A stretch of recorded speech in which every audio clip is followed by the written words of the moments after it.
Hey everybody, I'm Chef Tom with atbbq.com, and this is garlic butter steak and grits. Today we're searing off some steaks on the gas grill, right on the griddle so we get a really good crust. We're gonna be using picanha, which is a fantastic cut of beef. We're gonna pair that up with some really creamy, cheesy grits, and then just to set off all of those really rich flavors, we'll add in some pickled tomatoes. We're cooking on the Napoleon Phantom today, so we can utilize both the side burner and the griddle inside the grill. We're gonna start by cooking the grits, and that means bringing our water to a boil. While we wait on that water, we're gonna put together our garlic butter. So 1 stick of butter, we're gonna add 1 teaspoon of microplaned garlic.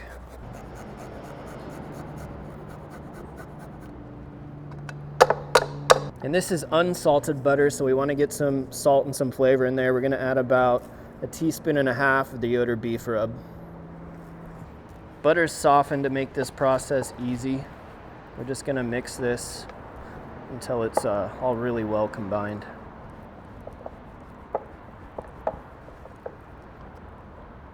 All right, so it's got that fresh garlic flavor. Got a nice amount of salt. We used unsalted butter so that we can add our own flavor to it.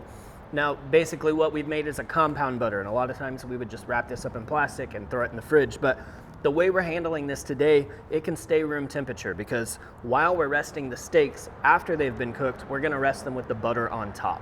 Back at the grill now, you can see our water's boiling, so what we're gonna do here is we're gonna slowly add in our grits. And we're using these blue grits from Marsh Hen Mill.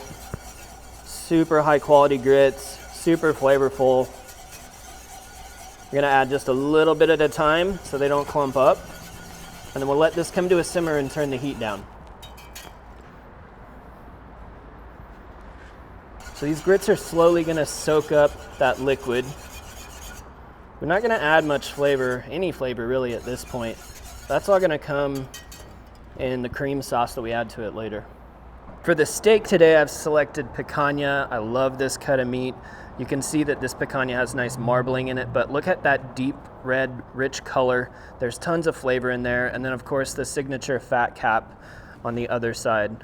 Now, this is a staple in South American barbecue, often cooked whole, but also really great as an individual steak. I just hit it with a little bit more of that W sauce. And we're gonna season with the Cattleman's Grill tri-tip seasoning today. Kind of a peppery, garlicky, savory seasoning. Hit the opposite side now. And then we'll mop all this extra stuff up to make sure it gets used. 10 minutes in, you can see that the grits have soaked up all of that liquid. And at this point, they're tender, but they still have a little bit of bite to them. So we're gonna cover these and take them off of the burner. Now on the grill, we're gonna warm up about a cup of half and half. This is gonna go into the grits. So now for cooking the steaks, putting down a little bit of garlic oil. We'll get a good sear on these.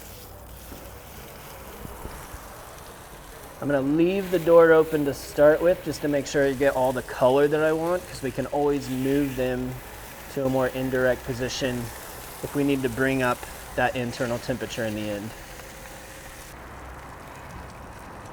Getting some nice color on here now. Good bit of sear. I'm gonna give these a flip.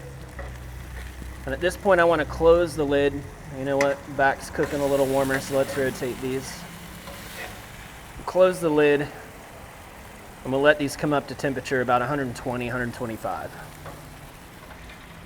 So time to get the cream into the grits. At the same time, we're also gonna add in, got a half cup. This is a truffled sharp cheddar. We've got some Parmesan. And then we're gonna garnish later with some blue cheese. We're also gonna get some of that garlic butter in there.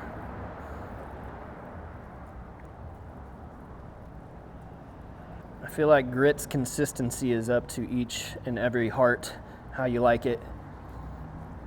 I'm probably an in the middle guy. I like it to move a bit, just like that. But I also want it to be able to stand up. I don't want it to be soupy. So we'll take about 2 tablespoons of our garlic butter, mix that in as well. And then it's likely gonna need a little bit of salt after this.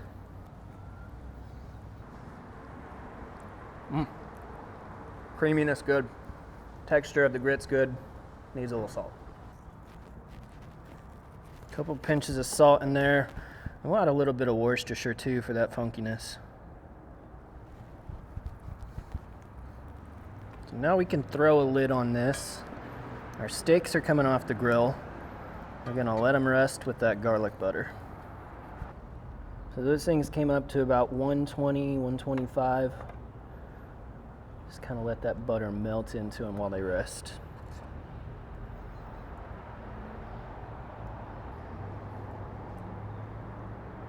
Gave these a good 5 to 7 minutes to rest. We're gonna slice them up and then we'll plate everything together. Let's get a little sneak peek here. Ooh, that's just my kind of pink in the middle. Just plop down some of these grits. Lay the steak right on top. Garnish that up with a little bit of smoked blue cheese. And then, like I said earlier, everything in here is really rich. There's a lot of rich flavors, there's a lot of fat, so we're just gonna finish this off with some pickled tomatoes. Now, these are cherry tomatoes that I've just soaked in 2 parts white vinegar, 1 part water. I'm gonna add a little bit of that juice from the tray where it was resting, that garlic butter right on top here. And then we'll just finish it off with some chives. A little bit of everything here.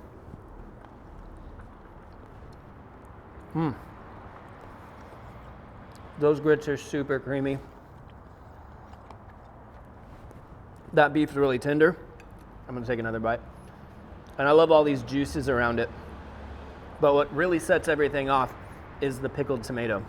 It's adding just the right amount of brightness to everything else that's so creamy and savory. This one's a must try. You guys check it out. Thank you guys so much for watching. Be sure to check out atbbq.com for all the products featured in today's video. If you enjoy the recipe, hit that subscribe button. And if you have any questions or comments, or there's anything you'd like to see me cook, let me know in the comment section down below, and let's be good to one another. For more recipes, tips, and techniques, head over to atbbq.com/thesauce. All things barbecue, where barbecue legends are made.